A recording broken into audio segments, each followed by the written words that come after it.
Not once, but twice in a row. So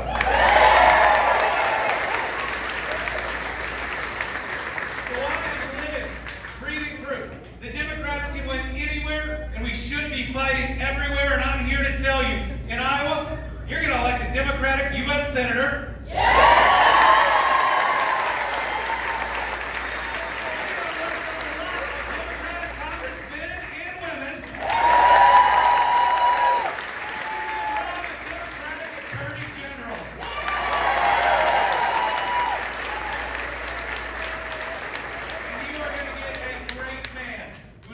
Good job in this governor's seat. Folks, as I travel the country, when people see that I've won not once but 3 straight times in a state Donald Trump won by 31 points, I always get the same question. It's typically just one word. How? How do you do it? Well, folks, we don't do it by abandoning our values. We always stand up for empathy, compassion, and doing right by our neighbors.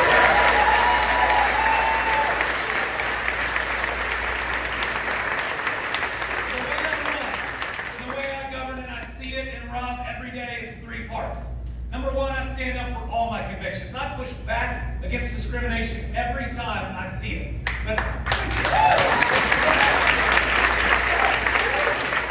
spend 80% of my time on things that matter to 100% of the people of my state.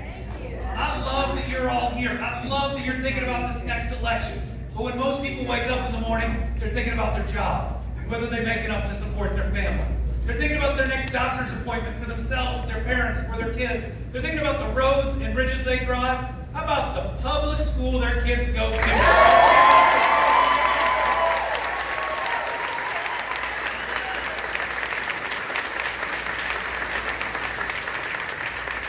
thinking about whether they feel safe in their community. Think about it this way. When we spend 80% of our time on things that matter to 100% of our families, we don't move the state or the country to the right or the left. We just move it forward for everyone, leaving no one.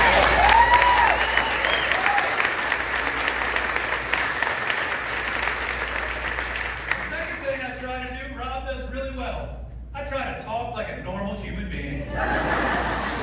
Y'all know what I'm talking about. Now, some of that perfect language has crept in, especially with Democrats. We sounded for too long like we're talking at people instead of to them. Like we're talking down to people or sometimes lecturing them. I'll give you a very personal example. Kentucky was hit by that opioid epidemic as hard as any state. I know you were too. If you're my age, you've lost 2, 3, 4 people you love and care about to an overdose. But I didn't lose one to substance use disorder. I lost them all to addiction. You hear it, you feel it. That mean, nasty killer that's taking people from us. When you talk about it that way and you work and work and work, I can stand in front of you and say that overdose deaths are down 4 years in a row in Kentucky.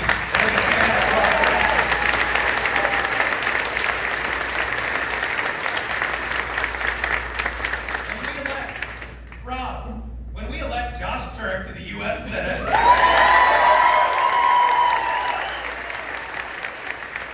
we're going to overturn that big ugly bill.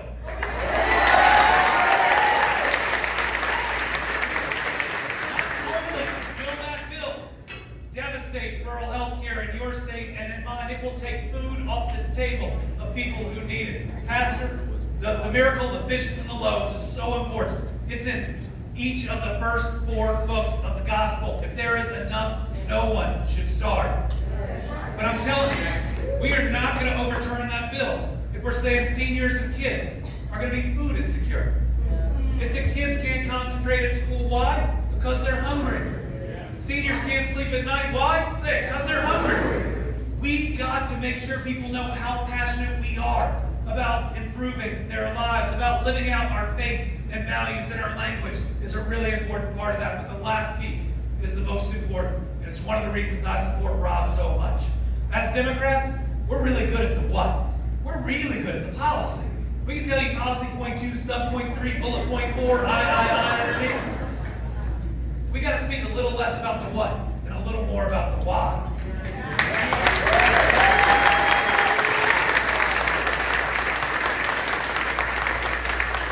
So for me, my why is my family and my faith. I believe in that golden rule that says I love love my neighbor as myself, and guess what? The parable of the Good Samaritan says everyone is my neighbor, no asterisks, no exceptions, every single human.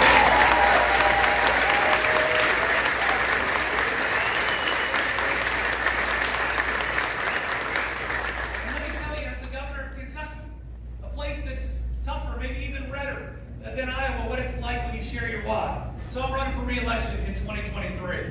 And my state legislature, being solely political, passes the nastiest piece of anti-LGBTQ plus legislation my state had ever seen. Yeah. They said out loud that this was going to be the bill that would defeat Andy Beshear. You know what I did? I still vetoed it because it was the right thing.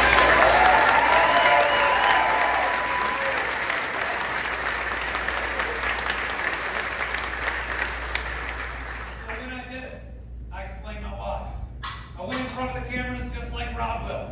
And I said, my faith teaches me that all children are children of God, and I don't want people picking on those kids. And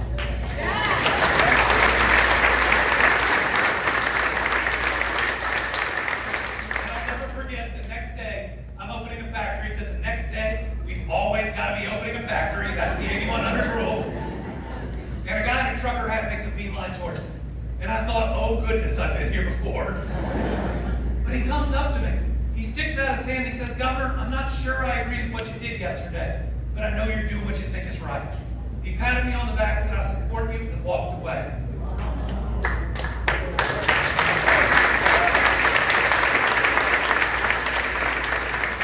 Then we explain our why. We create the grace and the space to show people that this is a big enough party to disagree on this or that, as long as we are all committed to bettering our American family. That we can work together. That this country doesn't have to be divided. That your neighbor is not the enemy from within. He or she is just your neighbor doing her best in this tough world. And so, folks, it is more important than ever, at a time where we see so much division, to have someone that can unite Iowa.